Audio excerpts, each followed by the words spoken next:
The wind was an old ghost, whispering secrets across the high plains of Wyoming territory. It carried the scent of dust, dry grass, and a loneliness so profound it felt like the land's own heartbeat. Under a sky burned crimson by the setting sun, the world was a canvas of immense and unforgiving beauty. Jagged buttes clawed at the horizon, their shadows stretching long and skeletal over the barren ground. From a distant ridge, the lonesome call of a coyote drifted down, a thread of sound in the vast silence, and somewhere closer, carried on that same mournful wind, was the faint, ghostly sound of a harmonica, a tune of loss played by a man who had nothing left but the air in his lungs and the road ahead. Elias Ward was that man. He sat slumped in his saddle, his body moving with the easy rhythm of his buckskin horse, a creature as weary and dust-caked as himself. At 32, his face was already a map of hard miles and harder memories. The sun had tanned his skin to leather and etched fine lines around eyes the color of a faded blue sky. A thick, untrimmed mustache and several days of dark stubble covered a jaw that was perpetually tight.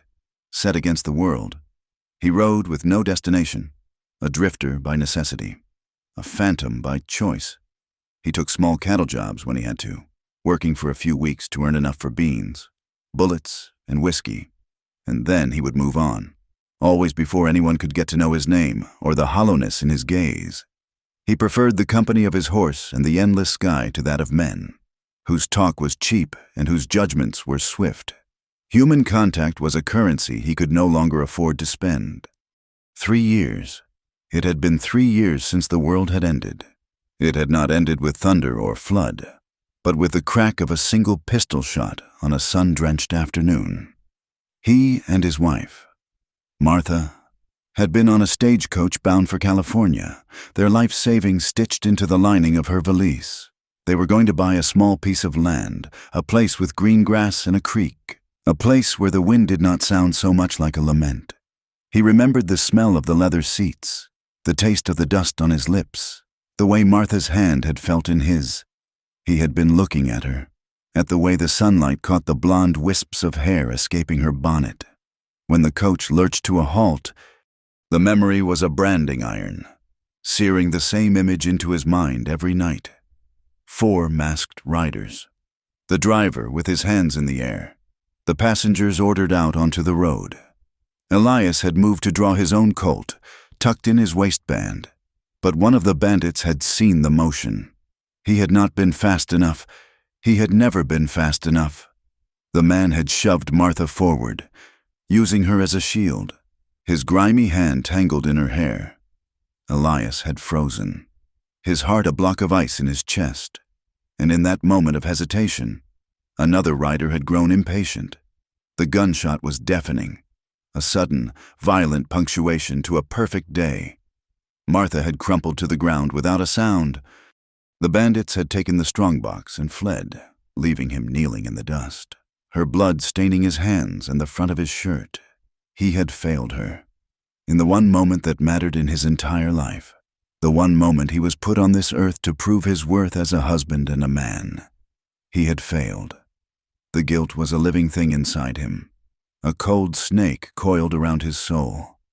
He had spent the next year hunting the men down, one by one, leaving their bodies for the vultures. But vengeance had brought no peace. It had only hollowed him out further, leaving him with nothing but the echo of her name and the endless, accusing horizon. His aimless wandering brought him to a town that was little more than a smudge on that horizon, a place called Bitter Creek. It was a sorry collection of unpainted buildings leaning against each other for support, crouched under the oppressive sun. Dust devils danced down the single main street, and the silence was broken only by the creak of a saloon sign swinging on rusty hinges. It was a place for men who were either running from something or had nowhere left to run. Elias figured he was a bit of both. He tied his horse to a hitching post outside the saloon, giving the animal a reassuring pat on the neck before pushing through the bat-wing doors. The inside was dark and smelled of stale beer, sweat, and regret. A few prospectors hunched over a card game in one corner, their faces grim. A heavy-set man with a bartender's apron polished a glass with a dirty rag, his eyes scanning Elias with weary indifference. Elias walked to the bar and slid a coin across the worn wood. "Whiskey," he said, his voice raspy from disuse. The bartender poured a generous measure of amber liquid into a thick, cloudy glass. Elias took it to a small, wobbly table in the back, seeking the shadows as he always did. He wanted to drink his whiskey, feel the familiar burn slide down his throat, and be gone before the sun was fully down. He nursed the drink, letting the raw spirit dull the edges of his thoughts. The low murmur of conversation in the saloon was a meaningless drone, until a few words cut through the haze. "Holloway's put another $50 on her head," a grizzled man with a stained beard was saying to his companion. "Wants her brought back, dead or alive. Preferably the former, I reckon." His friend, a skinny man with weasel-like features, let out a low whistle. "That is a lot of coin for one woman. What did she do again? Poison the old man?" "That is the story," the first man said, spitting a stream of tobacco juice that narrowly missed a sleeping dog. "Caught her in the barn with a hired hand. They say, when her husband, old man Thompson, confronted them, she put strychnine in his coffee that very night. Cold as ice. That one." Elias kept his eyes on his glass, but he was listening now. He had heard tales like this in a dozen towns. A woman's reputation was as fragile as a pane of glass in a hailstorm. "Clara May, they call her," the skinny man mused. "Pretty name for a murderess. I heard she stood up in the hearing and called James Holloway a liar to his face. Said he was the one who wanted the ranch all along." "Gutsy," the bearded man grunted. "But foolish. The Holloways own this valley, from the river to the mountains. The judge is in their pocket, and the sheriff eats at their table. She never stood a chance. Escaped before they could sentence her proper. Now she is just another ghost out there in the territory." Elias finished his whiskey in one long swallow, the fire in his throat a welcome distraction. A fallen woman, a story of greed and betrayal. It had nothing to do with him. He stood up, tossed another coin on the table, and walked out of the saloon. Leaving the men to their gossip, he pulled his hat down low, obscuring his face from the harsh afternoon light, and untied his horse. It was time to move on. He rode west out of Bitter Creek, intending to find a sheltered spot in the rolling hills to make a cold camp for the night. The sun was a fiery orb, bleeding color across the clouds. The air grew still and heavy, the kind of quiet that comes before a storm. He was a few miles out of town when a sharp crack echoed from a small, wooded ravine to his right. "Gunfire!" His horse, dusty, spooked, rearing up with a frightened whinny. Elias's reflexes, honed by years of caution, took over. He calmed the animal with a firm hand and a low word, his other hand already resting on the worn grip of the Colt Peacemaker holstered at his hip. He was not a lawman, and he was not a hero. His business was his own. The smart thing to do was to ride on, to put distance between himself and whatever trouble was brewing in that ravine. But he hesitated. The sound had been a single shot, not the chaotic exchange of a gunfight. It sounded desperate, against his better judgment, against the vow he had made to himself over Martha's grave. He turned his horse and nudged him forward, moving slowly and silently toward the source of the noise. He dismounted at the edge of the trees, tethering Dusty to a low-hanging branch where he would be hidden from view. He drew his Colt, the weight of it familiar and comforting in his hand, and crept forward through the dry brush. Below him, tucked into the curve of the ravine, was a small, dilapidated line cabin. It looked as though it had been abandoned for years, the wood weathered to a silver gray, the roof sagging in the middle. A thin, pathetic wisp of smoke curled from its stone chimney. And then he saw her. She was standing on the cabin's rickety porch, a long Winchester rifle clutched in her hands. She was pointing it in his direction, her knuckles white. He could see she was trembling, the barrel of the rifle shaking so badly she would be lucky to hit the hillside, let alone a man. Her dress was faded and torn at the hem, and her dark hair had come loose from its bun, falling in tangled strands around a face that was pale with fear and exhaustion. She was the woman from the saloon talk. She had to be. Elias stayed behind the cover of a thick pine tree, watching her. She was scanning the ridge, her eyes wide and frantic.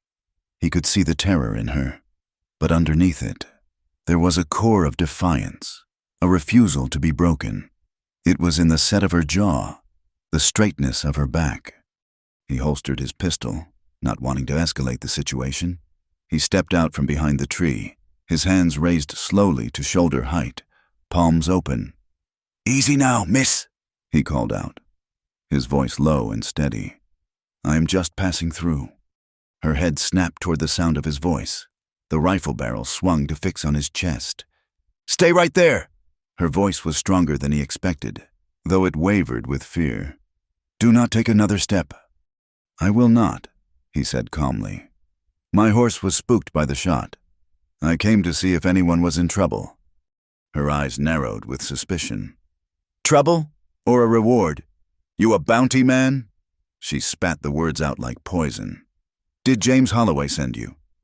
"I do not know any James Holloway," Elias said, taking a slow, deliberate step forward. "And I am not hunting any bounties. My name is Elias Ward." "Names do not mean anything out here," she retorted, but her grip on the rifle seemed to falter for a second. He was closer now, close enough to see the dark, ugly bruises circling her wrists, stark against her pale skin. He saw the deep, profound sadness in her eyes, a haunted look he knew all too well. He saw it every morning in his own reflection. It was the look of someone who had lost everything and was now just waiting for the end. His heart gave a painful, unfamiliar lurch. He kept his voice soft, gentle. "That rifle is heavy. You look like you could use some rest." "I will rest when I am dead," she said, her voice dropping to a near whisper. "Who are you? Why are you here?" "Like I said, just a traveler." He took another step. He was only a few yards away from the porch now. "That shot I heard, were you shooting at something, or just warning things away?" She did not answer. She just stared at him, her chest rising and falling rapidly. He could see the conflict in her face. Every instinct was telling her to see him as a threat. Another man come to hurt her, to drag her back to a town that had already condemned her. But his quiet demeanor, his empty hands, his steady gaze, they were giving her pause. "Let me take the rifle," he said, his voice barely above a whisper. "It is all right. I am not going to harm you." He extended his hand, palm up. It was the longest moment of his life. He saw her finger tighten on the trigger. He braced himself for the blast, for the searing pain. He thought of Martha, but the shot did not come. Instead, with a shuddering sigh that seemed to drain all the fight out of her, she lowered the Winchester. Her shoulders slumped in defeat. Elias stepped onto the porch and gently took the rifle from her grasp. Her fingers were ice cold against his. He worked the lever, ejecting the single spent cartridge and the live rounds that followed, letting them fall to the wooden planks. He checked that the chamber was empty before handing the rifle back to her. She took it, her eyes never leaving his face. He saw then that the cabin was nearly bare. There was no food in sight, only a bucket of water and a few meager belongings. Without a word, he turned and walked back to his horse. He returned a moment later with a small canvas sack. He set it on the porch railing. "There is some jerky in there," he said, his voice gruff. "And some hardtack. It is not much, but it is better than nothing." He reached into his pocket and pulled out a few silver coins, placing them on top of the sack. She stared at the offering as if it were a coiled snake. "I do not want your charity." "It is not charity," he said, turning to leave. "It is just a long way to the next town." He could feel her gaze burning into his back as he walked to his horse. He mounted up, the old leather creaking under his weight. He told himself this was enough. He had shown a small kindness to a stranger in need. Now he could ride on with a clear conscience, his solitude intact. He had not gotten involved. But as he rode away, the image of her haunted eyes and the dark bruises on her wrists followed him. Her fear had mirrored his own deep, abiding pain in a way that left him deeply unsettled. That night, the sky broke open. The wind rose to a furious howl, and a great wall of dust and sand rolled across the plains, swallowing the light and the land. Elias found refuge in a long-abandoned barn, its roof full of holes and its walls groaning under the assault of the storm. He unsaddled Dusty, rubbing him down as best he could in the growing dark, and huddled in a corner, pulling his bedroll tight around him. The storm was a physical thing, a raging monster trying to tear the world apart. The wind shrieked through the cracks in the barn wood, and the dust was so thick it was hard to breathe. Sleep was impossible. The chaos outside was a perfect match for the tempest inside his own soul. The wind sounded like women screaming, like men shouting, like the splintering of wood and the thunder of horses' hooves. He must have drifted off, because suddenly he was no longer in the barn. He was back in the stagecoach, the hot sun on his face. Martha was sitting beside him, her hand in his. She was smiling at him, her eyes full of love and a future that was bright with promise. Then, the lurch of the coach, the shouts, the dust. He saw it all again, in sickeningly slow detail. He saw his own hand, hesitating, failing to draw his weapon. He saw the flash from the bandit's pistol. He saw Martha fall. But in the dream, she turned to him as she lay in the dust. There was no pain in her eyes, only a terrible, knowing sadness. Her lips moved, and her voice was carried on the howling wind of the storm raging around the barn. "You will never forgive yourself, Eli." He awoke with a jolt, his heart hammering against his ribs. He was drenched in sweat, and the words echoed in the roaring darkness. The storm raged on for hours, a relentless, churning fury. He did not sleep again. He just sat there, wide awake, while the ghosts of his past and the wind of the prairie tore at the edges of his sanity. When dawn finally came, it was to a world remade. The wind had died, leaving an eerie silence in its wake.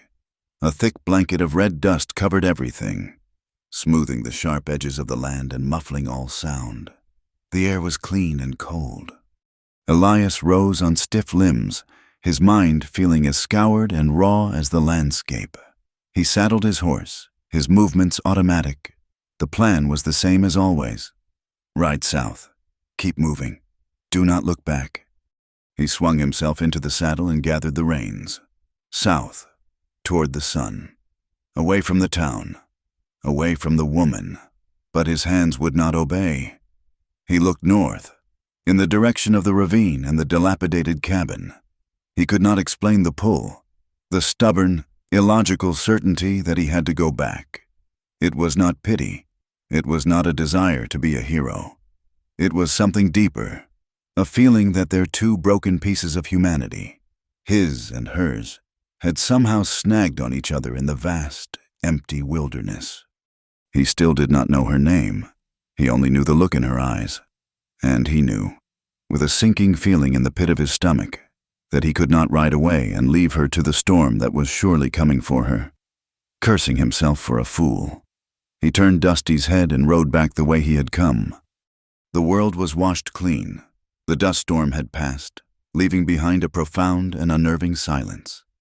As Elias Ward rode back toward the ravine, the rising sun cast long, sharp shadows across a landscape coated in a fine red powder.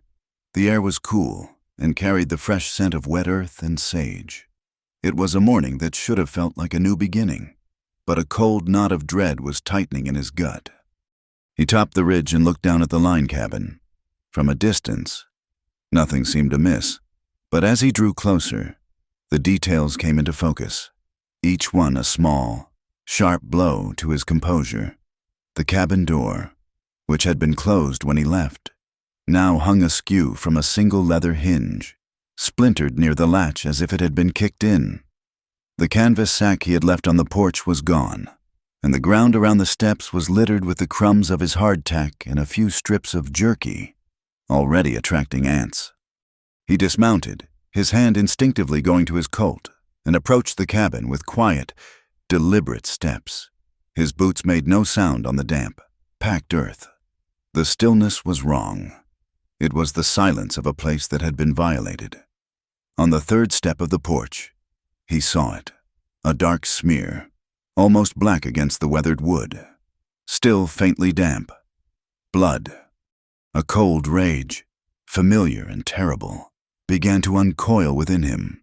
It was the same feeling that had driven him for a year after Martha's death, a fury so pure and focused it burned away everything else. He pushed the broken door open. The single room had been ransacked. A small wooden table was overturned, its legs pointing to the ceiling like a dead animal. The thin straw mattress had been slashed open, its contents spilling onto the floor. Whoever had been here was not just looking for a fugitive. They were angry, cruel. They had torn the place apart out of spite. He stepped back outside, his eyes scanning the ground. The storm had made the tracks clear. 3 horses shod differently from his own. They had come in a hurry and left the same way, their hooves churning the mud. And alongside them were the deep, parallel grooves of a wagon's wheels. They had not come to kill her here. They had come to take her. The $50 of Holloway silver the men in the saloon had talked about. That was what this was. Men hunting a terrified woman for a handful of coins. The vow he had made to himself. The promise to remain a ghost and walk this earth unattached, evaporated like mist in the morning sun. It was a fool's promise anyway. You could not cut yourself off from the world. The world always found you, and its ugliness, once seen, demanded a response. He looked at the blood on the porch, and he saw Martha lying in the dust. He had been too slow then. He would not be too slow now. He swung into his saddle, his face set like stone, and urged Dusty into a steady lope, following the tracks that led east into the rising sun. He was a good tracker, but he did not need to be. The men were careless, confident. They left a trail a child could follow. They believed their quarry was helpless and that no one on earth would come looking for her. They were wrong. Elias rode without stopping, pushing his horse harder than he liked. But the urgency was a fire in his veins. He chewed on a piece of jerky from his saddlebag, his eyes constantly scanning the trail ahead. The rage had settled in him, cooling from a blaze to a hard, sharp point of purpose. He was not thinking about justice or morality. He was thinking only of the task at hand. It was a mindset he knew well, a dark and empty place where all feeling was shut out, replaced by a deadly clarity. He found their camp from the night before as dusk began to fall. The embers of their fire were still warm. He dismounted and examined the site. 3 men, judging by the bedrolls. They had eaten well and drank whiskey. The wagon had rested here, its heavy wheels leaving deep impressions. He was close. He rested his horse for an hour, letting him drink from a small creek, before continuing into the night, guided by the faint moonlight. Just before dawn, he found them. They had made camp in a small box canyon, a natural trap with high rock walls, a foolish place to stop if you thought you were being followed, which they clearly did not. A small fire was little more than a pile of glowing coals. 3 figures lay sleeping in their blankets, and beside the fire stood the supply wagon, a heavy canvas tarp thrown over the back. He could just make out the shape of a person huddled beneath it. He did not ride into the camp. He tethered Dusty in a thicket of juniper and took his Winchester from its scabbard. He moved like a shadow, climbing the rocky side of the canyon until he found a flat ledge that overlooked the entire campsite. He lay on his belly, the cold stone seeping through his shirt, and rested the rifle on a small boulder. He was patient. He could wait for hours, but he did not have to. As the first pale gray light of dawn crept into the sky, one of the men began to stir. He was a big, bearded man who sat up and stretched, yawning loudly. He stood and walked a few paces away from the fire. In that moment, he was perfectly silhouetted against the brightening horizon. Elias drew a steady breath, let half of it out, and squeezed the trigger. The report of the rifle was shockingly loud in the enclosed canyon. The big man crumpled without a sound. Before the other two were even fully awake, Elias worked the lever of the Winchester, the metallic clicks precise and methodical. The second man was scrambling for his pistol when the bullet took him in the chest. The third managed to get to his feet, his eyes wide with confusion and terror, just as Elias fired for the last time. Then there was silence, a silence deeper than the one that had followed the storm. It was the silence of absolute finality. The ambush had taken less than 5 seconds. Elias remained on the ledge for a full minute, scanning the camp, making sure there were no more threats. Then he made his way down the rocky slope, his rifle held at the ready. He walked through the camp, his face impassive. He checked each of the men. They would not be collecting any more bounties. He went to the wagon and pulled back the tarp. Clara May was there, her hands tied behind her back and a dirty rag stuffed in her mouth as a gag. Her eyes were huge in her pale face, wide with a terror so complete it was almost paralyzing. When she saw him, her expression shifted to one of stunned, uncomprehending disbelief. He holstered his pistol and took out his knife, cutting the ropes at her wrists and pulling the gag from her mouth. She coughed, taking in deep, ragged breaths of air. He offered her a hand, and she stumbled out of the back of the wagon, her legs unsteady beneath her. She was covered in dirt, and her dress was torn at the shoulder. She looked from Elias to the still forms lying near the fire, and then back to him. He expected tears, or relief, or gratitude. He got none of it. Her face crumpled, not with relief, but with a new kind of despair. "You should not have come," she whispered, her voice a raw, broken thing. She hugged herself, shivering despite the morning's growing warmth. "They will know. Holloway will know. He will send more men, better men." She looked at him, her eyes pleading. "Your kindness, it will only destroy you, too. You should have left me." Elias had no answer for that. Maybe she was right. He holstered his pistol and turned away from her, gathering what he could from the bounty hunter's supplies. A canteen of fresh water, a sack of dried beans, a small bag of coffee. He loaded it all onto one of the dead men's horses. He ignored the bodies in the wagon. The wilderness would take care of them. "We are leaving," he said, his voice flat. He helped her onto Dusty's back and then swung up behind her, taking the reins. He led the second horse as they rode out of the canyon, leaving the scene of violence behind them without a backward glance. He took her to a place he knew from his wandering years, a hidden canyon carved by an ancient river. A small spring bubbled up from between the rocks, feeding a patch of green grass and a few hardy cottonwood trees. It was a sanctuary, a place the world had forgotten. He helped her dismount, and she immediately sank to the ground, her back against a rock, pulling her knees to her chest. She had not spoken a word since they left the bounty hunter's camp. He set about making a proper camp, his movements efficient and practiced. He built a small, smokeless fire, put a pot of coffee on to boil, and fried some of the beans with a piece of salt pork. The smell of food filled the small canyon. When it was ready, he filled a tin plate and brought it to her. She shook her head. "You need to eat," he said. It was not a suggestion. He set the plate down beside her. He saw the gash on her forehead, just below the hairline, where one of the men had struck her. Her wrists were rubbed raw and bleeding from the ropes. He went to his saddlebags and came back with his canteen and a strip of clean cloth. He knelt in front of her. "Let me see to those cuts." She flinched when he reached for her, but she did not pull away. Her skin was cold. He gently cleaned the wound on her forehead and the raw skin of her wrists. She winced, but remained silent, her eyes fixed on some distant point beyond the canyon walls.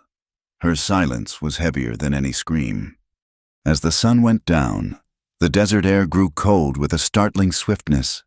He saw her shiver, her thin dress offering little protection. Without a word, he took off his heavy, sheepskin-lined coat and draped it over her shoulders. The coat was huge on her, swallowing her small frame. It smelled of him, of leather, wood smoke, and dust. The gesture was simple, born of necessity, but in the thick silence between them, it felt like a confession. She pulled the collar of the coat up around her chin, and, for the first time, her eyes met his for a fraction of a second. "Thank you," she whispered, her voice so quiet it was almost lost to the crackle of the fire. Then she looked away again, back into the flames, retreating into the fortress of her own misery.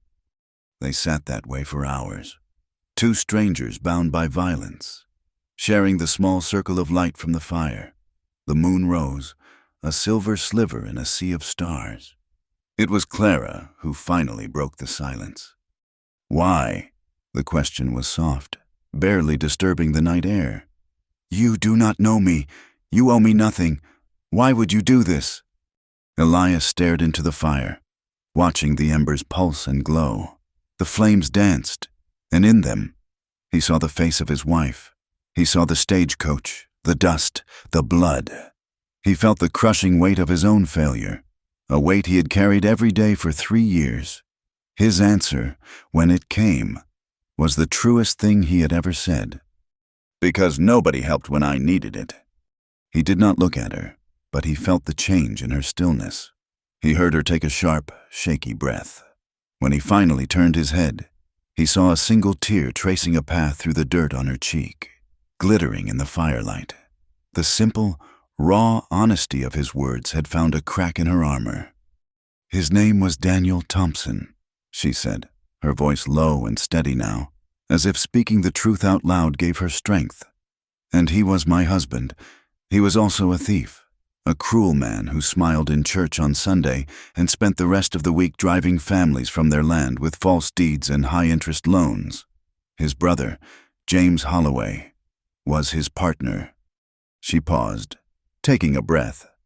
"I was a fool. I thought I could change him, but I found his ledger. It was all there, the names, the dates, the lives he had ruined. I told him I was going to the marshal. That night, he drank his coffee after dinner. Same as always. An hour later, he was dead." She looked up at Elias, her eyes burning with a cold fire.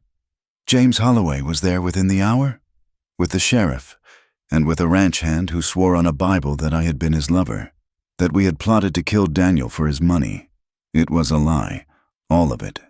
James wanted the ranch. He wanted control, and he knew I would expose them both.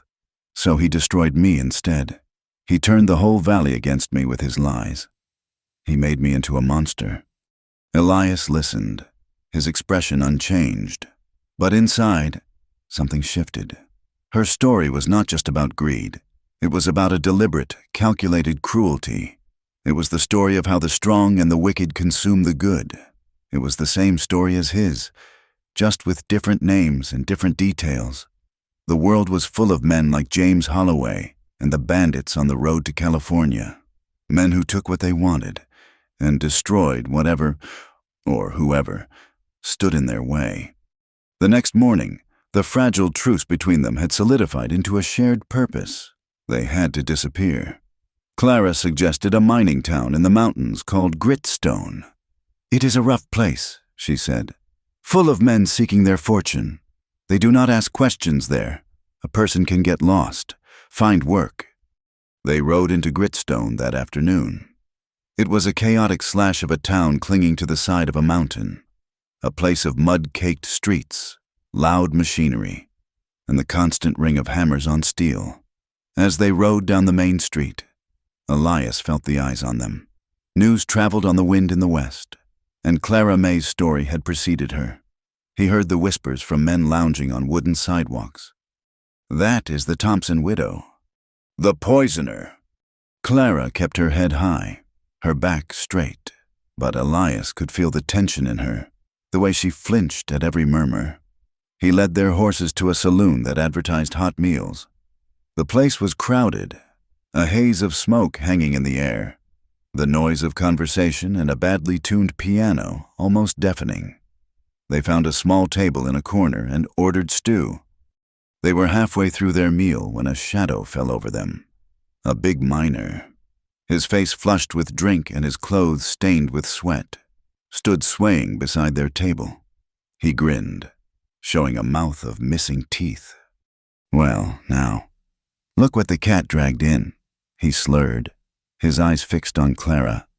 "If it is not the famous Black Widow of the Holloway Ranch? What is the matter, sweetheart? Run out of husbands to poison?" He laughed at his own joke and reached out, his filthy hand closing around Clara's arm. "Come on, have a drink with a real man." Clara tried to pull away, her face pale. "Let go of me." Something inside Elias, a tightly coiled spring of rage he had kept wound for 3 years, finally snapped. He did not think, he reacted. He was on his feet in an instant, his chair crashing to the floor. Before the miner could even register the movement, Elias had him by the front of his shirt, lifting the bigger man clear off his feet with a surge of pure adrenaline. He took one step and slammed him backward against the rough plank wall.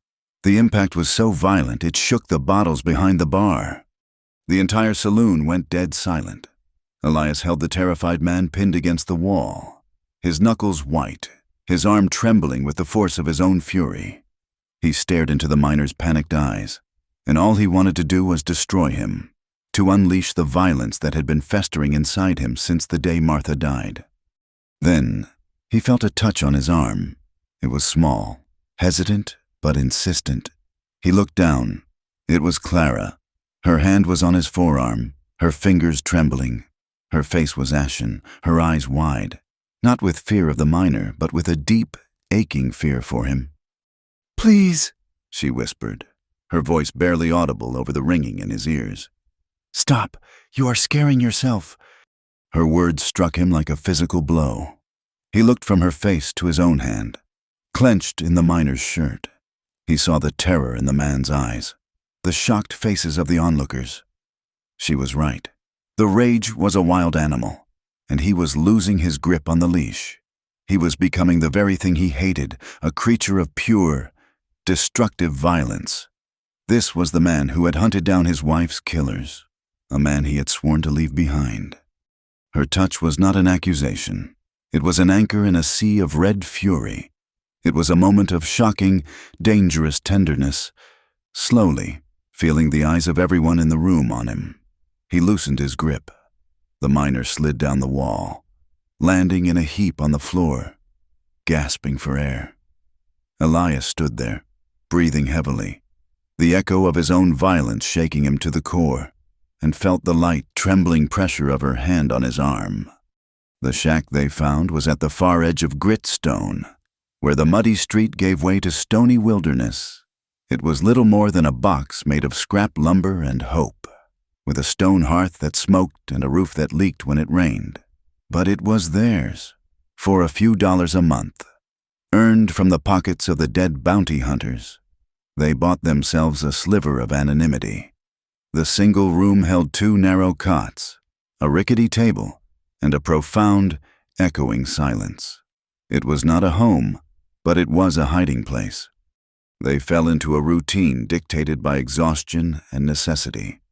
Clara found work at the town's only boarding house, run by a hawk-faced widow named Mrs. Gable, who cared only that the floors were scrubbed and the sheets were clean, not about the gossip that followed her new hire. Clara would rise before the sun, her movements quiet in the dim light, and be gone before the first miners started their shifts. Elias, calling himself Eli Smith, hired on with a small cattle outfit, spending his days in the high pastures above the town, the work hard enough to occupy his body and dull his mind. Their lives became a pattern of quiet intersection. In the mornings, they would share a breakfast of coffee and cornbread at the small table, never speaking, but aware of each other's presence in a way that was its own form of conversation. He would see the weariness in the slump of her shoulders. She would see the distant, haunted look in his eyes. It was an unspoken understanding between two people who knew the language of loneliness. In the evenings, He would return smelling of horses and sweat, chop wood for the fire, and watch as she prepared a simple meal. She moved with a grim determination, her hands chapped from lye soap, her face perpetually smudged with soot. They were like two solitary planets that had drifted into the same desolate orbit, circling one another in a careful, silent dance. The fragile peace they had built in that shack was as flimsy as its walls. Gritstone was a small town, and a story like Clara's was a rare and juicy piece of meat to be chewed on by gossips and bored prospectors. The whispers followed her from the general store to the boarding house. The women she worked with would fall silent when she entered the laundry room. Men on the street would stop and stare, their eyes a mixture of crude curiosity and condemnation. The name they gave her, spoken in hushed tones but loud enough to be heard, was the Poison Widow. Elias saw the way it wore her down, chipping away at the fragile composure she fought so hard to maintain. Her eyes took on a hunted look again, and she began to walk with her head down, her coat pulled tight around her as if to ward off not the cold, but the stares. One evening, as they sat by the fire, he broke their usual silence. "I heard some men talking in town," he said, his voice low. "You need to be careful. Do not walk home alone after dark. Do not cut through the alleys. Stay on the main street where there is light." She looked up from the worn dress she was mending, her needle pausing in midair. Her expression was unreadable. "You sound like you are giving an order." "It is not an order," he said, his tone softening slightly. "It is a warning. This world is not kind to women on their own, especially one with a story attached to her." "I am aware," she said, her voice sharp with a pain he could not touch. She went back to her sewing, the conversation over, but he knew she had heard him. He was trying to protect her, and the bitter irony was that his protection only reminded her of how much danger she was in. He was a walking, breathing symbol of the violence she was trying to escape. The nights were the worst for him. The hard labor of the day left his body aching for rest, but his mind found no peace. He would fall into an exhausted sleep, only to be haunted by dreams of Martha. They were not the violent nightmares of her death anymore, but softer, crueler dreams of their life together.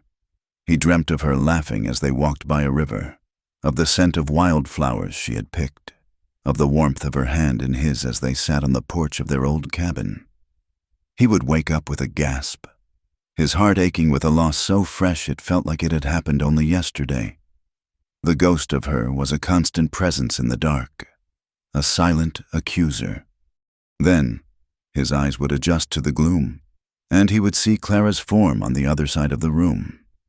He would watch the slow, rhythmic rise and fall of her breathing, see the moonlight from the small window trace the curve of her cheek, and a feeling he could not name, a powerful current of longing and guilt, would pull him under.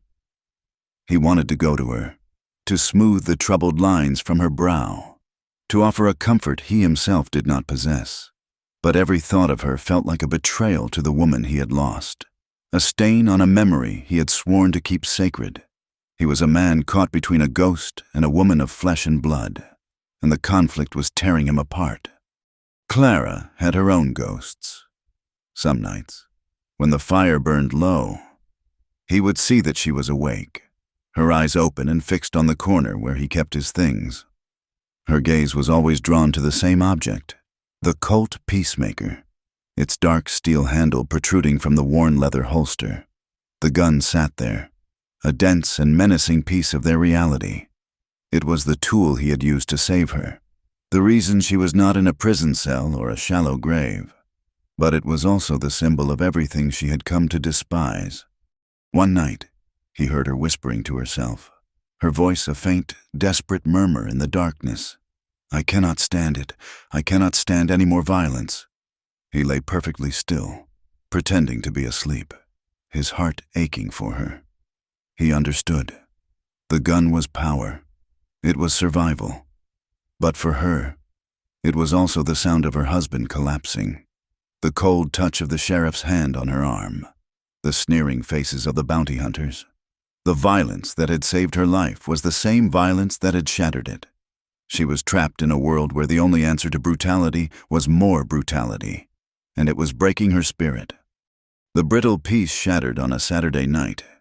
Elias had collected his wages, a small handful of coins, and was walking back from the main office of the cattle company when he saw Clara leaving the boarding house.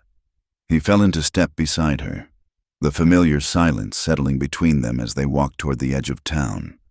They were almost to the shack when a group of 5 ranch hands, men he worked with, spilled out of the saloon, their laughter loud and drunken.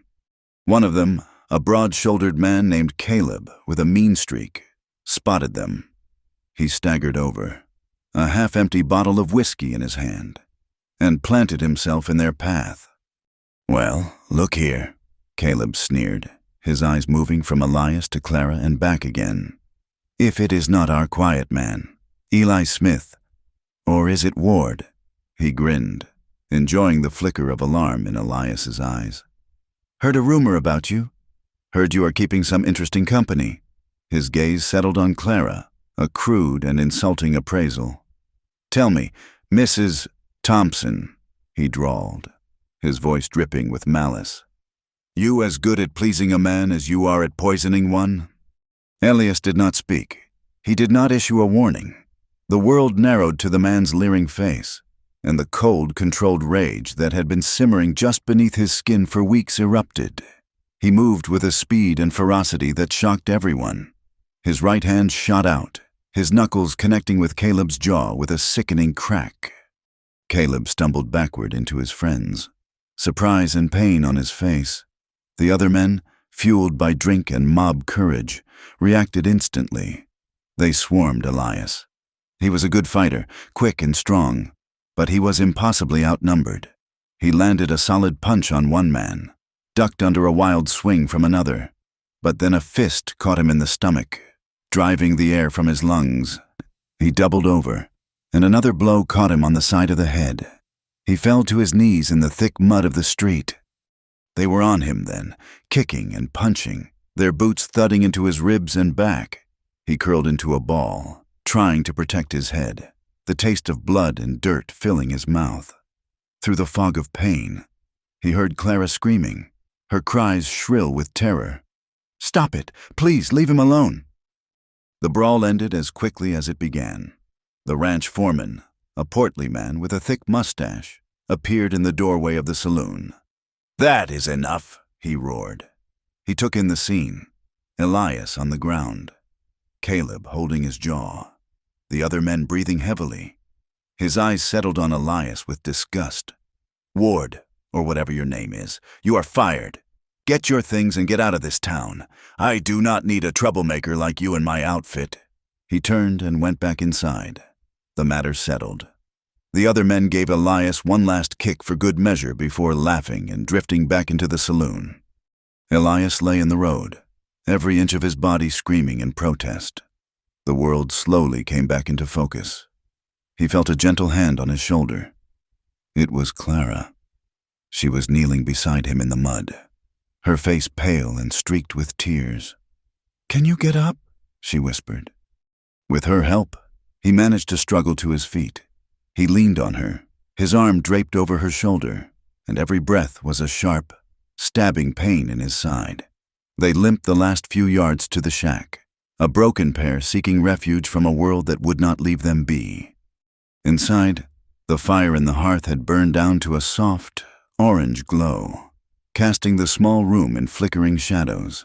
Clara helped him into a chair and then moved with a quiet efficiency, her earlier panic replaced by a focused calm. She brought a bowl of water and a clean rag from her meager belongings. She knelt before him and began to gently clean the cuts on his face. The silence in the room was absolute, broken only by the hiss and pop of the fire and Elias's labored breathing. The air was thick with unspoken things.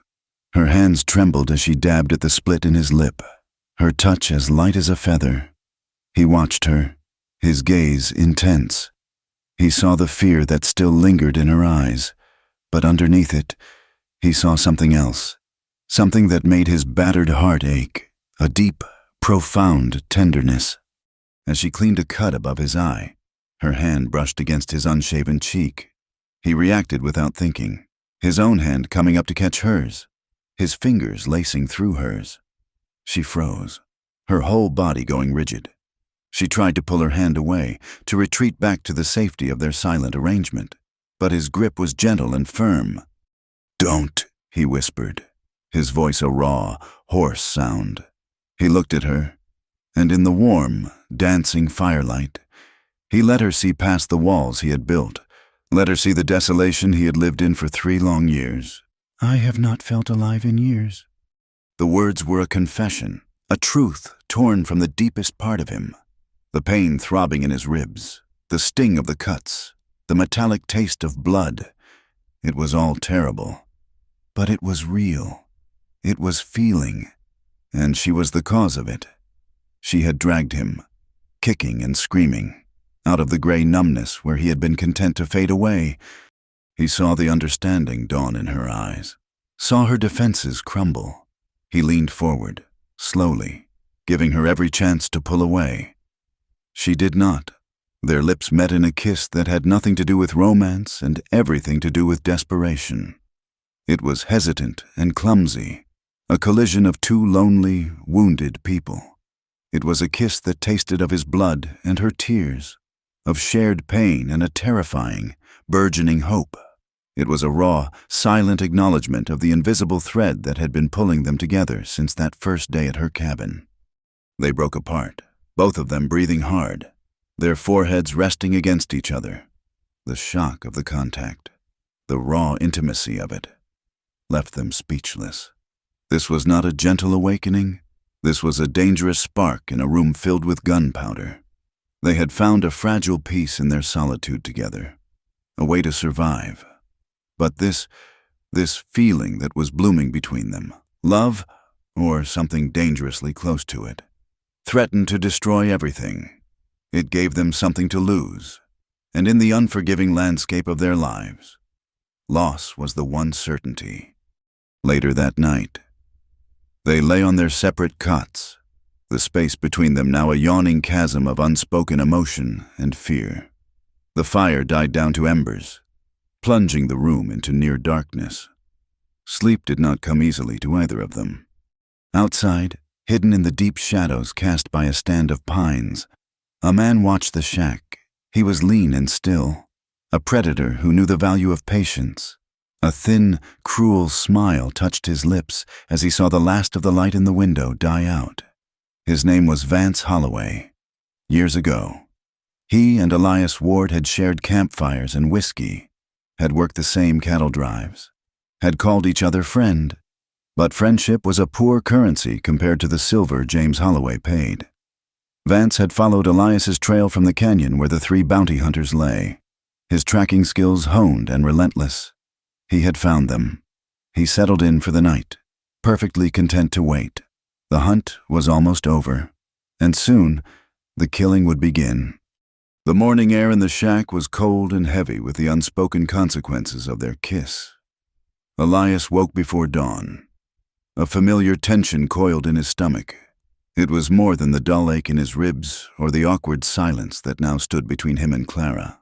It was an old instinct, a primal warning that whispered on the edge of hearing. The stillness outside was not peaceful. It was watchful. He rose from his cot, his movement stiff, and went to the single grimy window. Peering through the distorted glass, he scanned the dark line of pine trees that marked the edge of their world. Nothing. And yet, the feeling persisted. They were being hunted. "Pack what you have," he said, his voice a low rumble in the quiet room. "We are leaving." Clara was already awake, sitting on the edge of her cot, her hands clasped in her lap. She looked up at him, and he saw not the fear he expected, but a strange, unsettling calm. The woman who had trembled while cleaning his wounds was gone. In her place was someone else, someone forged in the fires of the last few days. "No," she said. The word was soft, but it held the unyielding weight of stone. Elias turned from the window, his expression a mixture of confusion and impatience. I am not asking. There is someone out there. I can feel it. Another day in this town, and they will find us. Oh. They have already found us, have they not? She replied, her gaze unwavering. They found me at the cabin. They found us in this town. We can run to the next town, and the one after that, but they will always be one step behind. I am tired of running. Elias, I am tired of being a ghost called the Poison Widow. That is not my name.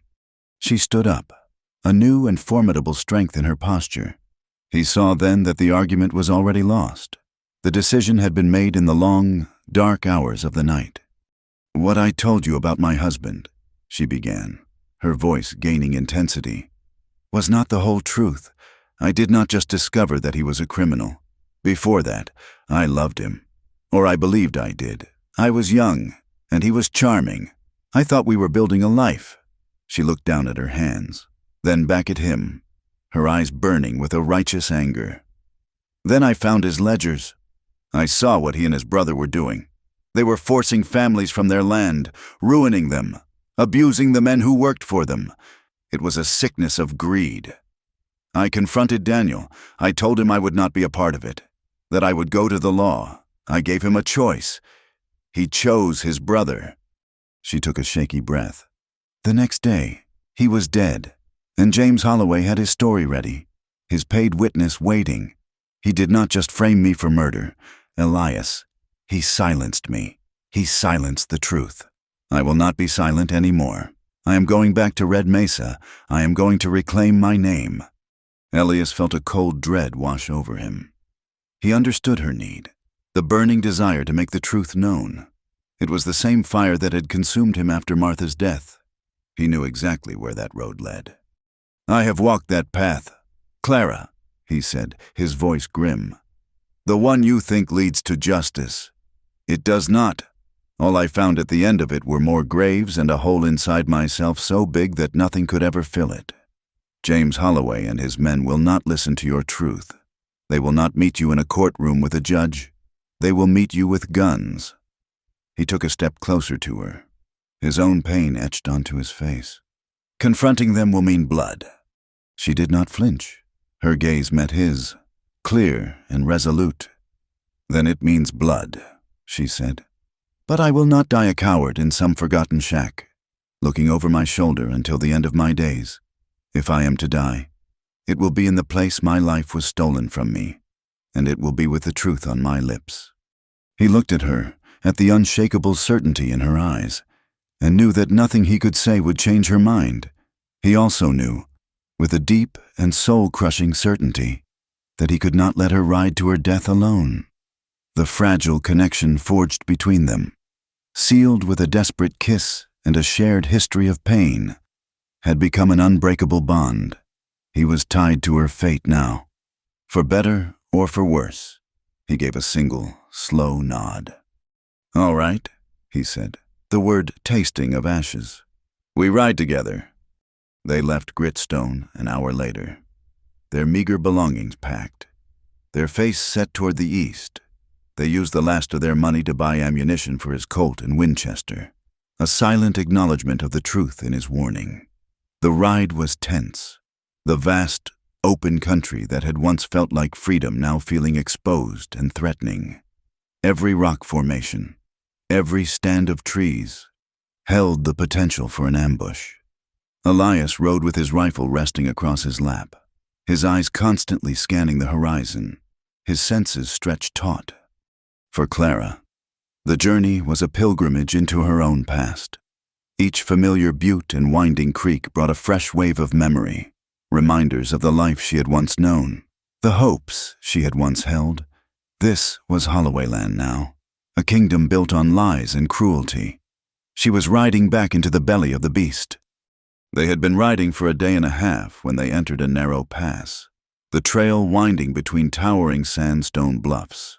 The air was still, and the only sound was the clop of their horses' hooves on the rocky ground. Elias felt the hair on the back of his neck stand up. Something is not right, he muttered, his hand tightening on his rifle. The first shot was a sharp crack that echoed off the canyon walls. A spray of rock exploded from the bluff just inches from Elias's head. He reacted instantly, a lifetime of caution taking over. "Clara, get down!" he yelled, shoving her from her saddle. She hit the ground hard as he swung his own horse around, pulling his Winchester to his shoulder and firing toward the puff of white smoke high up on the rocks. Another shot rang out, and this one was not a warning. A searing, white-hot pain erupted in his left shoulder, the impact spinning him halfway around in the saddle. A choked cry escaped his lips. He looked down and saw the dark stain of blood spreading rapidly across his shirt. Through a haze of pain, he saw a man stand up from behind the rocks, lean, patient, a rifle in his hands. Vance Holloway. "We have to run!" Elias gritted out, clinging to his horse's mane to keep from falling. His left arm was numb, useless. Clara, scrambling up from the dust, saw the blood and the pain on his face. Her fear was a cold, paralyzing thing, but the sight of him, wounded because of her, overrode it. She lunged for the reins of his horse, her own horse following as she pulled them forward, breaking into a desperate gallop. Bullets kicked up dust at their heels as they raced out of the pass, Vance's laughter echoing faintly behind them. She did not stop, did not look back. She rode with a frantic, desperate energy, pulling Elias's horse alongside her. He was slumped forward, his face pale and beaded with sweat. Through a gap in the trees ahead, she saw it. A lone, derelict building standing starkly against the rolling plains. A church. Its steeple was broken, its paint peeled away by years of sun and wind. But it was shelter.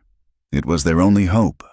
With a renewed surge of adrenaline, she urged the horses on, their sides heaving, until they reached the crumbling sanctuary. They stumbled inside. Clara, half carrying, half dragging Elias, and barred the heavy, splintered doors behind them. The interior was a cavern of dust and shadows. Sunlight streamed through a shattered stained glass window, illuminating dancing motes of dust. Pews were overturned, and a thick layer of grime covered everything. The place smelled of decay and forgotten prayers. Outside, the sky had turned a bruised purple gray. The wind began to moan, and a low rumble of thunder echoed in the distance. A storm was coming. Clara helped Elias to the floor near the raised platform where an altar had once stood. He was shivering now, his breathing shallow. "The flask!" he rasped, his eyes struggling to focus on her. "In my saddlebag." With trembling hands, she retrieved it and his bedroll. She cut away the blood-soaked fabric of his shirt.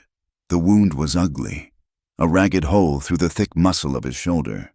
The bullet had passed clean through, but he had lost a dangerous amount of blood. The storm broke then, rain hammering on the roof and lashing against the windows in furious sheets. As she poured raw whiskey over the wound to clean it, Elias hissed in pain. It was in that moment, seeing him so vulnerable, so hurt, all because he had chosen to stand by her, that her own carefully constructed walls crumbled. A sob escaped her, then another. Tears streamed down her face, hot and unstoppable, mingling with the cold drops of rain that dripped from a leak in the ceiling. "I cannot do this," she whispered, her voice choked and broken. She looked at him, her vision blurred by tears. "I cannot watch someone else I care for get hurt. I cannot lose you. Elias." The confession was torn from her, a raw and honest cry from the very depths of her soul. Her pain, her fear for him, was a key that unlocked the final, rusted door to his own heart. He reached up with his good right hand, his touch surprisingly steady, and brushed the tears from her cheek. "Clara," he said, his voice weak but clear, his eyes holding hers. "Look at me." She met his gaze, and what she saw there made her breath catch in her throat. The weariness, the haunting, was still there, but there was something else, too, a flicker of light in the endless gray. "For 3 years," he said, his voice gaining a raw strength, "I have been a dead man, a ghost walking through a world that lost all its color. Since I lost Martha, there has been nothing inside me, Just emptiness, just guilt. He held her gaze, his thumb gently stroking her skin. But when you touch me, when I am with you, I feel something again. He searched for the word, his expression one of painful, dawning revelation. It feels like mercy. The word hung in the sacred, dusty air between them, a fragile and powerful thing. Mercy, forgiveness, a second chance, in the heart of the storm, surrounded by the ruins of a holy place. It felt like a prayer. He drew her closer, and she went willingly, her fear and his pain melting away into a profound, desperate need. In the flickering light of the small lantern she had lit, they came together. It was not the fiery passion of a new romance, but something deeper, more elemental. It was a slow, hesitant exploration, a rediscovery of touch and tenderness in a world that had offered them only violence and loss. It was an act of profound confession, their bodies speaking a language of grief and longing that words could never capture. It was a search for warmth in the endless cold, a release from the crushing weight of their pasts. And as the storm raged outside, in the quiet sanctuary of the old church, the first light began to break through their shared darkness. They awoke the next morning to a world scrubbed clean by the rain. Sunlight poured through the broken window, painting the dusty air in beams of gold. Elias was weak, his shoulder a throbbing agony, but the fever had not taken hold. He lay watching Clara as she slept beside him, her face peaceful for the first time since he had met her. A fierce, protective wave washed over him, so powerful it almost stole his breath. This was not the hollow duty he had felt before. This was alive. When her eyes fluttered open, he spoke, his voice thick with a new resolve. "We can still go. I will get you to Oregon. I will keep you safe. I swear it." She smiled, a small, sad, beautiful thing. She reached up and touched his face, her fingers tracing the line of his jaw. The woman who looked at him now was not the one he had rescued. She had rescued him right back. "No, Elias," she said, her voice gentle but firm. "You saved my life, and I will never forget that. But this is my past, my name. I have to be the one to speak the truth. I will not hide behind your gun anymore." Her eyes met his, full of a strength he had never seen before. "I will stand beside it." He saw the truth in her words. This was not his battle to fight for her. It was theirs to face together.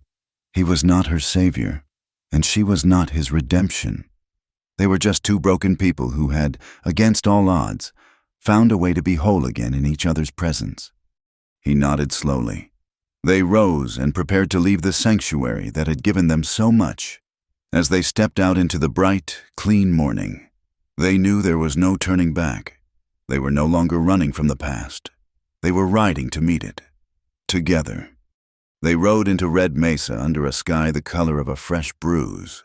The town was the heart of the Holloway Empire, a place built on fear and owned by one man's greed.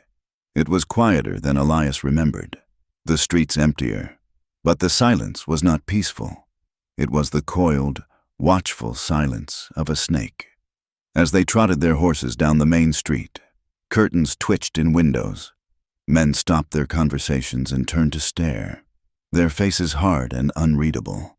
Rumors of their approach had arrived before them, carried on the wind like a contagion. Elias sat tall in his saddle, his left arm bound in a crude sling against his chest, his face pale and drawn with pain, but his eyes were clear and alert, constantly scanning the rooftops, the alleys, the faces in the small crowd that was gathering.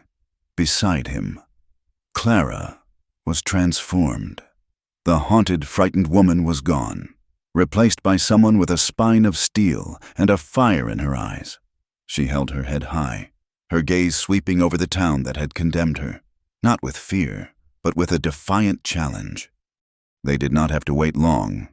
The town sheriff, a man named Miller, whose loyalty to James Holloway was as obvious as the shiny badge on his chest, met them in front of the saloon.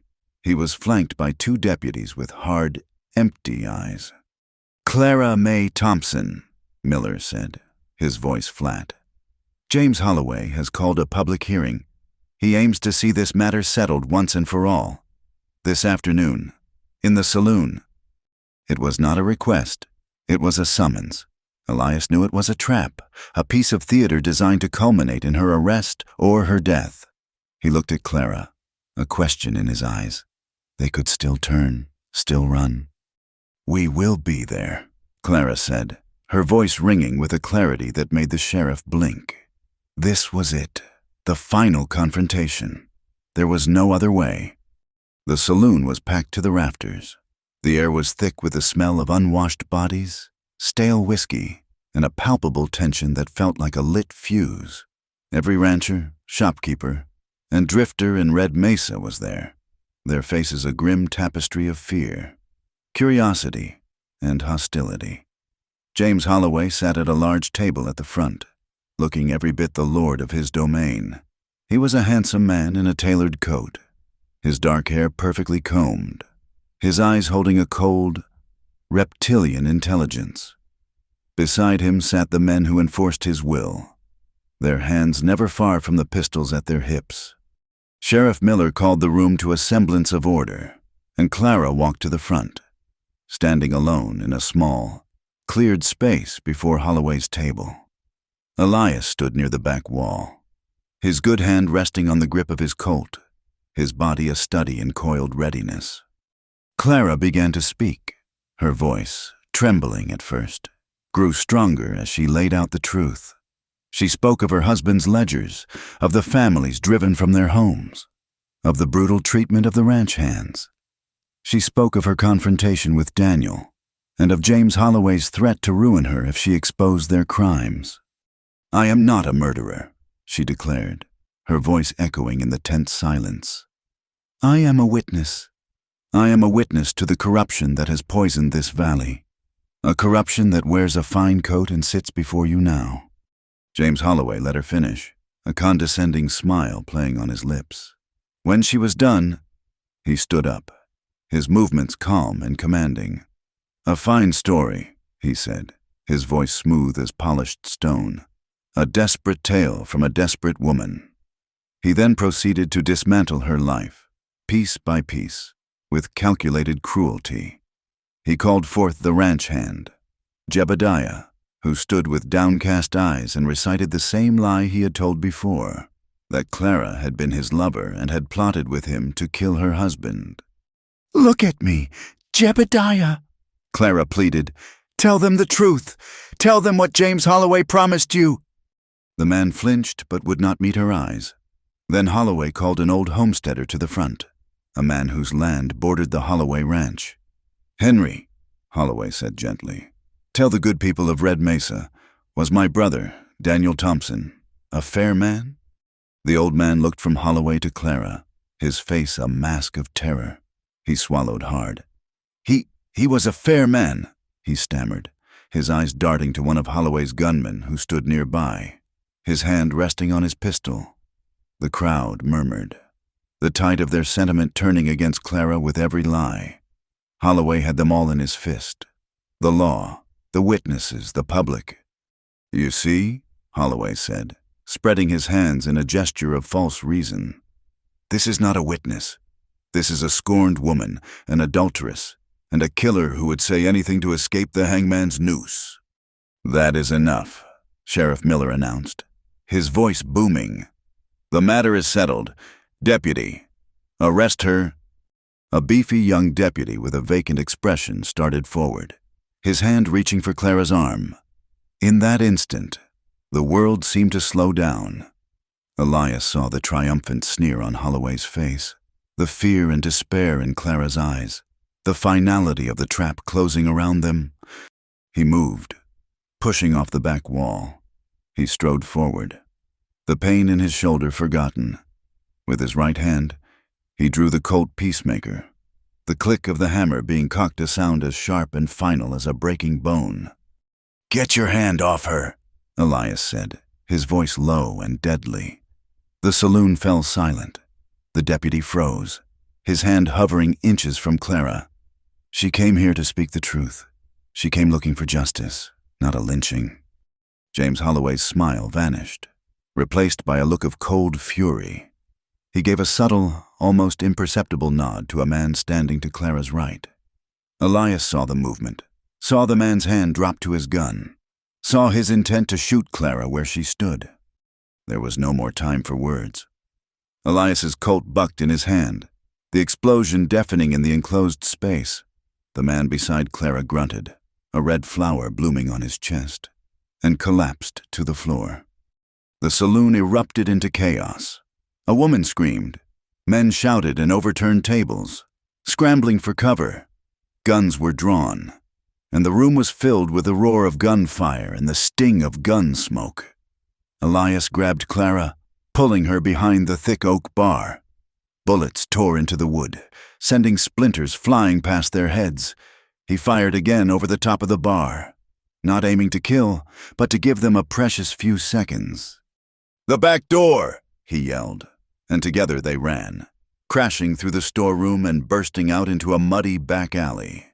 Shouts and the thunder of hoofbeats pursued them. Looking back, they saw a horrifying orange glow against the twilight sky. Holloway's men had set a barn on fire, the flames lighting up the town, turning the alleys into a stark landscape of light and shadow, leaving them nowhere to hide. They found their horses and galloped out of Red Mesa, the sounds of the posse hot on their trail. They rode with a desperate, reckless abandon, pushing their horses to their limits. The Red River was their only chance. The wide, churning water a barrier that might save them. They could hear the baying of hounds behind them as they reached the riverbank. They were a stone's throw from the water when the riders burst from the trees, their guns flashing in the darkness. A bullet slammed into Elias's side, the impact stealing his breath and nearly knocking him from the saddle. He gritted his teeth and spurred his horse on. Another shot tore through his thigh. His leg gave out, and he pitched forward, falling from his horse into the mud at the river's edge. "Elias!" Clara's scream was a raw, animal sound. She leaped from her own horse, heedless of the bullets striking the water around her. She grabbed him under his good arm, her slight frame straining against his weight. "Get up! We have to cross!" He tried, but his legs would not hold him. She dragged him into the freezing, fast-moving water. The current pulled at them, trying to tear him from her grasp. Her long skirts, soaked and heavy with mud, wrapped around her legs. But she did not falter. With a strength born of pure love and terror, she pulled his bleeding, broken body across the river, his blood swirling away in the dark current. She dragged him up the opposite bank and into the meager cover of a rocky bluff as the first pale. Gray light of dawn began to creep over the horizon. He was ghostly pale, his breathing a shallow, ragged whisper. He looked at her, his eyes struggling to focus. He knew. "Clara," he breathed, his voice barely audible. "You have to keep going. Run! Do not let them find you." Tears streamed down her face as she shook her head. "No," she whispered fiercely. "I am not leaving you. Not now." Her eyes fell upon the Colt Peacemaker, still tucked securely in his holster. Her hand, shaking so badly she could barely control it, reached for the gun. She drew the heavy revolver, its weight both terrifying and solid in her grasp. She cradled it in both hands, pressing it against his chest as if to transfer its strength to him. "If I lose you," she said, her voice choked with a love so fierce it was painful, "I lose what is left of me."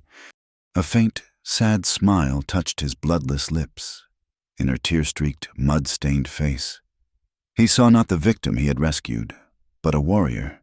He saw the woman he loved. "You made me love again," he whispered. It was his last gift to her, a final, perfect truth. Across the river, they heard the sounds of the posse finding a place to cross. A few moments later, James Holloway rode into view on the opposite bank, his face a mask of triumphant hatred.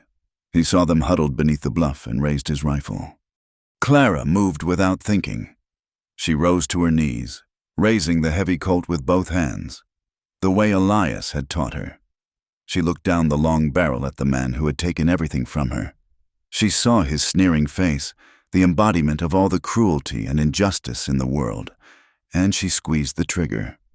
The shot was a single, deafening crack that ripped through the quiet dawn. It echoed off the bluffs and across the valley, a sound of final, terrible judgment. Across the river, James Holloway jerked in his saddle, a look of shock on his face. He clutched his chest, then toppled sideways, falling into the shallow water with a muted splash. The echo faded, leaving behind a ringing silence. Clara turned back to Elias. His eyes, which had been fixed on her, were now closed. With one last, gentle sigh, his body went limp, his full weight collapsing into her arms. The heavy burden of him was the only thing holding her to the earth. The world after was a world of silence. For days. Clara did not know where she was or how she had gotten there.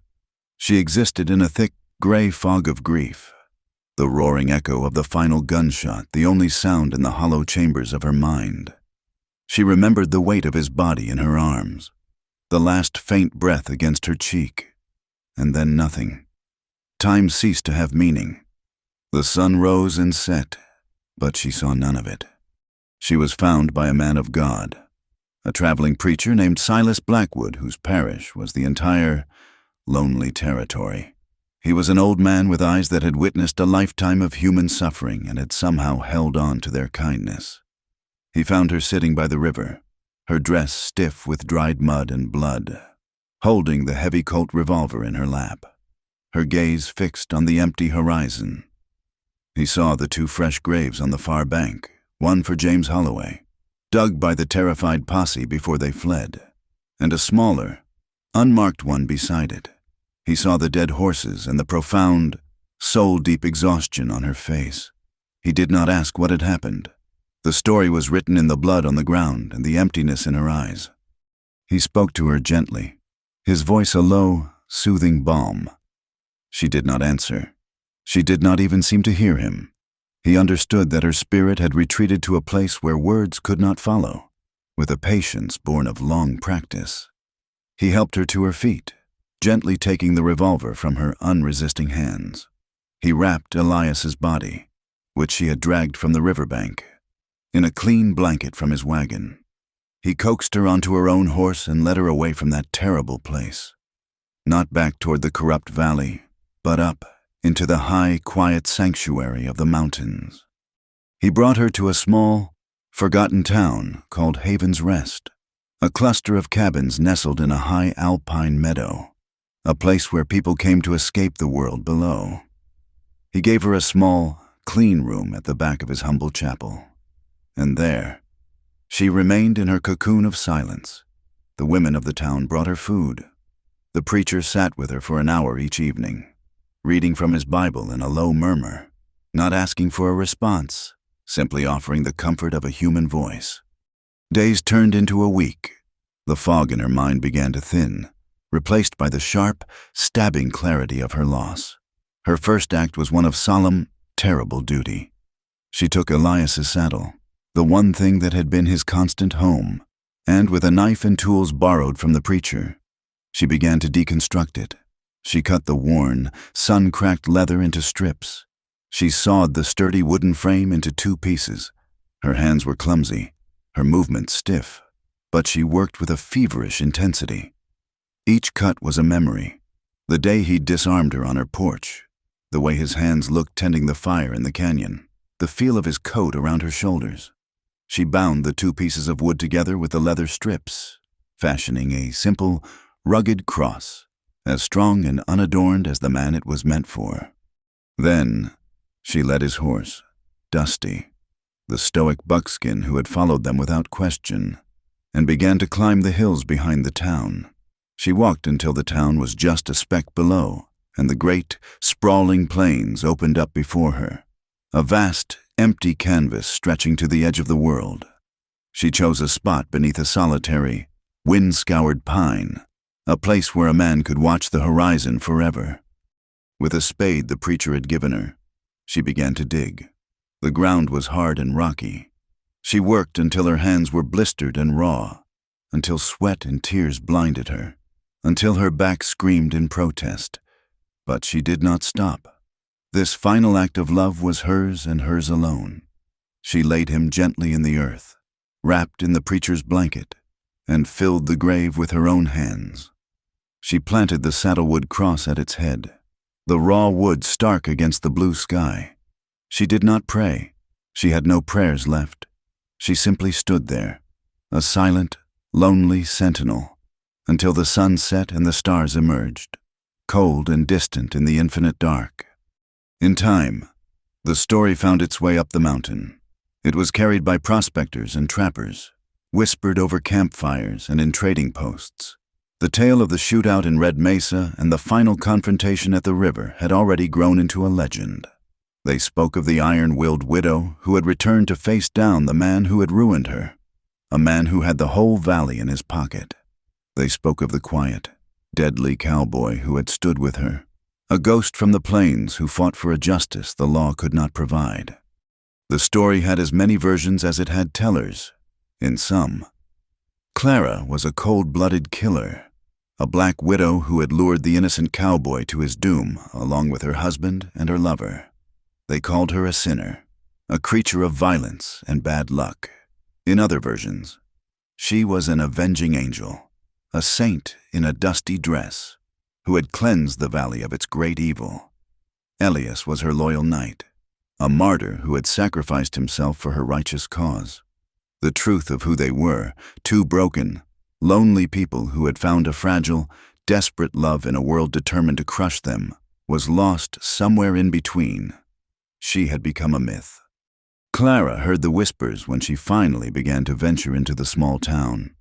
She saw the looks of awe and fear in the eyes of the townspeople. They did not know which story to believe, so they treated her with a cautious, respectful distance. She neither confirmed nor denied any of it. Her past was a country to which she would never return. The seasons turned. The snows of winter buried the mountain passes, isolating Haven's Rest completely. The silence and the cold were a balm, giving her time to heal. When the spring thaw came, she knew she could not live as a ghost forever. She needed a purpose. She saw the children of the town, the sons and daughters of miners and loggers, running wild and unschooled. She offered to teach them how to read. In the back of the chapel, with a handful of donated dog-eared primers, she began her new life. At first, her voice was a hesitant whisper. When she held a book, her hands would tremble, a muscle memory of the weight of the Colt, of the terrible finality of pulling its trigger. But the children were patient. They saw only the kindness that was beginning to re-emerge in her eyes. In teaching them their letters, she began to reassemble the shattered pieces of herself. Each word they learned to spell was a small victory against the ignorance and brutality that ruled the world below. Each sentence they managed to read was a quiet testament to the power of a voice. She was giving them the one thing she and Elias had been denied, a chance to tell their own story. Slowly, day by day, the haunted look in her eyes was replaced by a soft, quiet light. A year to the day after she had buried him, she walked the path up the hill. It was evening, and the setting sun was setting the sky ablaze, its dying light washing over the plains in waves of orange and crimson. The grave was now a part of the landscape, the grass grown thick and wild over the mound. The wooden cross had been weathered by a year of sun, wind, and snow, its color fading to a soft, silver gray. She stood before it, the cool evening wind whispering through the tall grass, a sound like a long, slow exhalation from the land itself. And on that wind, so faint it was more a feeling than a sound, she heard it, the lonely, mournful notes of a harmonica, playing a simple, wandering tune. It was a phantom melody, a ghost of a memory, but it filled the emptiness inside her, a bittersweet echo of the man who had drifted into her life and anchored her soul. She knelt in the grass, her now steady hand resting on the cross. A sad, gentle smile touched her lips. "You never really left me, did you?"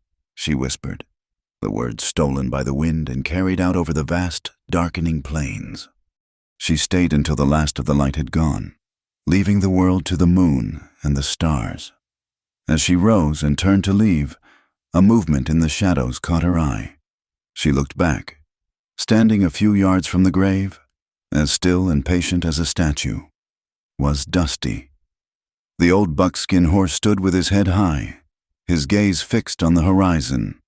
He was free to go, to join the wild herds, but he remained, a faithful sentinel, keeping his silent vigil. The land stretched on, vast, cruel, and eternal. It was a place that offered little comfort and demanded everything in return. It had taken her husband, her home, and the only man she had ever truly loved.